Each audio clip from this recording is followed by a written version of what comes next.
The sound of trumpeting cut through the dawn, sharp and bright, then faded into the wide silence of the savannah. It was not a call of fear, but of joy, the playful cry of a calf discovering the world. The little elephant splashed at the water's edge, its oversized ears flapping like sails, its trunk curling and uncoiling with clumsy excitement. Ripples spread across the pool, catching the rising sun and scattering it into trembling lines of light.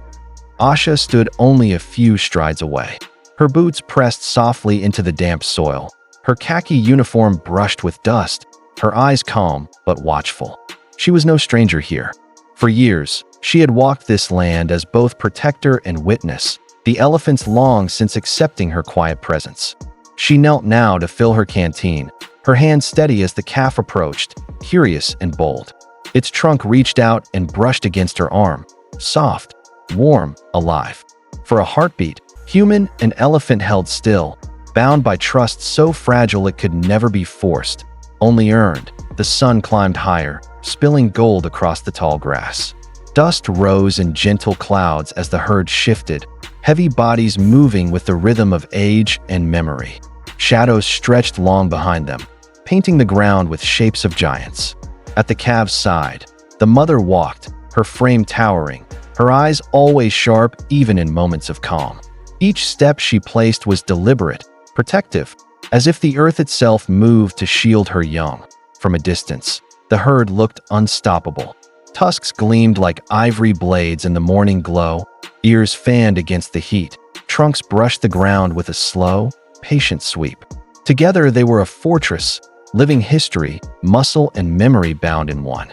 And yet, within that fortress, the calf remained small, fragile, learning every step what it meant to live in the wild. Above, birds wheeled in the clear sky. Starlings chattered, an eagle's cry cut through the air, and the hum of waking insects filled the space between sounds. Life swelled on every side, a chorus of the savannah. But beneath it all was something else, something that did not belong. It was not sound, but silence. The grass near the water held too still, as though listening. The calf, innocent to such subtleties, dipped its trunk into the water, blowing bubbles like a child at play. The mother shifted her weight, the ground trembling faintly under her massive frame. She let out a low rumble, deep and resonant, traveling farther through the earth than the air. It was a reminder, gentle but firm, do not stray. The calf squeaked in reply, a high, playful note, then splashed again. For a moment, the morning was wrapped in light and innocence, a picture of peace untouched by danger. But danger was never far in the shadow of tall grass. Unseen by the elephants, the python lay waiting. Its coils were thick as tree branches, patterned in mottled greens and browns that melted into the earth. Every muscle pressed tight, wound like a spring. Only the faint flick of its tongue betrayed its presence, tasting the air, measuring the vibrations of every heavy step. The adults were too strong, too dangerous, but the calf, playful, distracted, small, was a chance the predator could not ignore. The python did not rush. The wilderness is ruled by patience as much as power. Hidden beneath the silence, it waited. Meanwhile, the herd gathered near the water, older cows forming a circle around the young. Their trunks touched in greeting, ears fanned in the warming air. The smell of damp earth mixed with dust as the heat of the day rose. The calf splashed deeper, lifting its trunk to spray a fine mist over its back. Droplets sparkled in the sun like a fountain of joy, and for an instant, the savannah seemed timeless, eternal. The mother stepped closer, her shadow stretching over her calf, wrapping it like a cloak. She reached with her trunk, brushing gently along the calf's spine. It was not only comfort, but conversation. Elephants speak with touch, with vibrations too deep for human ears, with looks that carry memory. And in that simple gesture, she said, "I am here. You are safe." The calf leaned into her, squealing softly, before bouncing forward again with a burst of energy. The moment was tender, filled with love. But love in the wild is always shadowed by risk that a ripple passed through the grass. Almost invisible, almost nothing, but it was enough. Birds above shifted their patterns, their chatter thinning. Even the insects dulled their chorus, as if the world held its breath. The silence of predators crept into the space, delicate yet heavy. The calf, unaware, lifted its trunk and sent droplets into the sky. Each drop caught the sun, scattering into sparks of light. To the herd, the day remained ordinary. They grazed, they drank, they moved in rhythm with traditions older than memory. To them, this was how the world had always been, beauty and danger, side by side. But the mother knew better. She raised her head, ears flaring just slightly. Her body stiffened, her eyes searching the grass. Instinct whispered through her blood, carved into her by generations of survival. Something was near. Something was wrong. She stepped closer, so near that her massive body nearly pressed against her calf. Her breath was steady, but her movements grew sharper, scanning the edges of silence. Nothing moved. Nothing dared. Yet the unease deepened, and still, the python waited, pressed tight into the earth, invisible, patient. It did not need to hurry. Its chance would come. The moment hung suspended, the calf's joy, the mother's unease. The predator's silence all braided into one fragile thread. The camera of imagination lingers here, the child playing, the mother watching, the grass hiding its secret. This is the truth of the savannah. Peace always carries the weight of danger. Innocence lives in the shadow of violence. Love stands always at the edge of loss. For now, the herd remained whole, the calf alive beneath its mother's shadow. The sun rose higher into the endless sky. But in the stillness of the grass, nature whispered its oldest question. When the storm breaks, who will survive? The savannah held its breath. The world does not ease into chaos. It snaps. One moment the air is filled with the lazy hum of insects and the soft rustle of grass, and the next it is torn apart by a scream. The python explodes from the undergrowth like a shadow turned solid, its scales flashing in the morning light. Before anyone can react, before the herd can even trumpet a warning, the serpent has coiled around Asha. Its muscular body twists like a rope of stone, dragging her into the tall grass, her boots carving helpless furrows in the dust. The herd erupts in panic. The earth shakes with 100 hooves stamping at once, dust rising in thick clouds that choke the sky. The older elephants scream their alarm, trunks raised, ears flared wide in a display of fury and fear. Birds scatter upward in a black storm of wings. But in the center of that storm, Asha's cry echoes again, muffled now, as the coils tighten. Her canteen clatters uselessly into the dust, the water spilling out as if the savannah itself is weeping for her. The calf freezes. Its wide, dark eyes lock on the figure of the woman, the one who knelt to share water, who let its trunk curl in playful curiosity only moments before. Now she is vanishing beneath the twisting muscle of a predator older than memory. For an instant, the baby elephant does not move. Its knees tremble. Its tiny chest heaves with quick, shallow breaths. Fear pins it in place like a stone. Then the mother roars. With a force that rattles the ground, she charges toward the grass, her tusks lowered, ears thrashing like war banners. Her massive body pounds against the earth, but the python has vanished into the shifting sea of stems, dragging its prey deeper. The coils are relentless, rippling with the sheer weight of muscle designed only to crush. Dust swirls thick, hiding everything but the muffled sounds of struggle, the hiss of scales, the desperate gasps of Asha, the shrill calls of the herd. The calf trembles again, but something changes. A sound rises from deep inside its chest, not the confused squeak of a child, but the raw, uncertain trumpet of a creature stepping into its first moment of courage. It takes a stumbling step forward, then another. Its mother bellows behind it, but the calf does not stop. The chaos of the herd seems to blur around it, as though the whole savannah has narrowed to a single point. The spot in the grass where its protector is being swallowed by shadow. The calf charges. Its tiny trunk lashes like a whip, striking at the thrashing coils. Its budding tusks scrape against the python's armor-hard scales. The serpent jerks, loosening slightly in surprise. Asha gasps for air, just a shred of space between the coils, and the sound drives the calf harder. Dust coats its eyes, tears streak down its small face, but it pushes forward, striking again and again. Each blow is clumsy, almost harmless against a predator so powerful, but in that moment, It is not the weight of the strike that matters. It is defiance. The python shifts, anger flashing through the ripple of its body. With terrifying speed, it turns, a head the size of a boulder striking toward the calf. For an instant, the baby falters. Its trunk curls tight in fear. The snake's golden eyes burn like fire, and the savanna itself seems to hold its breath. Then the mother arrives. Her charge tears through the grass, her tusks thrusting with unstoppable force. The serpent recoils, forced to release its hold on Asha to avoid being crushed. The ranger tumbles free, coughing, gasping, her arms scraped raw by the rough coils. She scrambles toward open ground, the dust clinging to her skin like a second shadow. The herd closes in now, their trumpets deafening, their fury united. They form a living wall around the woman and the calf, stamping, roaring, their presence a thunderstorm of bodies and sound. The python, sensing the tide has turned, coils back into the undergrowth. Its scales vanish into shadow as silently as it first appeared, leaving only the flattened grass and the echo of terror behind. The calf stumbles, its legs weak, its trunk sagging in exhaustion. It presses close to its mother, seeking both shelter and reassurance.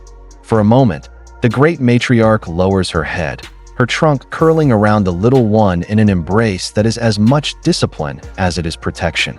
The calf leans against her massive leg, trembling, but alive. Asha lies on the ground, chest heaving, her face pale beneath the dust. She lifts her head and meets the gaze of the calf. Between them, across the space of survival, there is no need for words. In that silent connection, trust is reborn, not the fragile curiosity of the morning, but something fiercer, forged in fear and defiance. The savanna slowly begins to breathe again.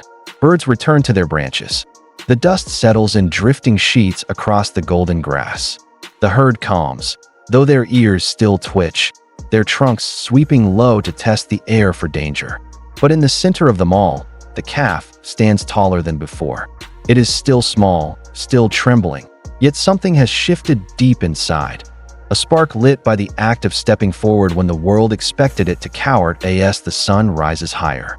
Its light spills over the herd, painting their shadows long across the plain. The python has vanished, but the memory of its strike lingers, carved into the silence that follows chaos. Asha places a trembling hand against the earth, steadying herself, then lifts her eyes to the little elephant that had dared to fight. The calf looks back at her, ears drooping, trunk curled loosely, but in its gaze there is no question of what it had done. It had acted not out of strength, but out of something older, something deeper than fear. The herd moves again, slowly, the rhythm of their steps returning to the ancient song of survival. The mother leads, her shadow long, her child close at her side. Behind them, Asha walks with a limp but keeps her place near the calf, her presence once again a comfort. And as the morning settles into heat, the savanna holds their story, the storm of dust, the cry of fear, the trembling courage of the smallest among giants. The baby lay still for a moment, then lifted its trunk to the sky. The jungle, for that breath of time, held its silence. A mother's shadow covered her child. Chapter 3. The python writhed, its coils thrashing in desperation as the tiny body of the calf slammed against it once more. The impact was clumsy, small compared to the predator's massive strength, but it was enough. The serpent's grip loosened just slightly, and in that thin space of mercy, air rushed back into Asha's lungs. She gasped, her chest convulsing, the sound raw and broken. The savanna roared with life all around her, elephants trumpeting, birds fleeing, dust spiraling, but to her, the only sound that mattered was that one fragile breath. The calf stumbled back, its legs shaking. Fear and courage battled inside its wide, dark eyes. It was no warrior, no giant of the plains, yet in its trembling frame burned the simple, stubborn will to act when the world demanded it. The mother's cry tore through the air like thunder. Her tusks, long and sharp with years of growth, drove into the earth as she charged. Dust lifted in great clouds beneath her pounding feet. The python hissed, scales rattling, its body curling tighter as it tried to retreat with its prize. But the matriarch's fury was unyielding. With a single devastating strike, she pinned the serpent against the ground. Her tusks ground into its muscular body, her weight pressing with unstoppable force. The snake writhed, its power immense, but its surprise greater. Every muscle it owned strained to escape, but the herd had closed in now. Trumpets blared from all sides, a circle of giants stamping and crashing. Their unity a storm the python could not weather. Finally, with a slow, bitter slither, the serpent pulled free of the tusks, its body battered and bruised. It slid back into the grass, vanishing the way shadows vanish at sunset. Quiet, sudden, leaving only the memory of terror behind that a hush fell. Dust drifted through the air like smoke after battle. The herd gathered around Asha and the calf, their massive bodies forming a living wall of protection. The matriarch stood tall above them all, her breathing heavy but steady, her gaze scanning the horizon for danger. The danger had passed, yet her presence told every creature watching that nothing would reach her calf, or the human. Again, Asha lay in the dirt, her chest heaving, her throat raw. Her hands shook as she tried to push herself upright, but strength failed her. Then something soft brushed against her arm. She looked up. The calf had stepped closer, its trunk lowering gently, curiously, as though checking if she still breathed. In its eyes there was no fear now, only a fragile trust, an understanding that had not been there in the morning. Her trembling hand lifted and rested on its rough, warm skin. For a moment, time itself seemed to stop. The noise of the herd, the drifting dust, even the beat of the sun above, all faded. It was just the woman and the calf, their breath slow, their eyes locked, bound by the memory of what had nearly been lost. The matriarch lowered her head, her great shadow falling over them both. She did not push the calf away, nor did she challenge the woman.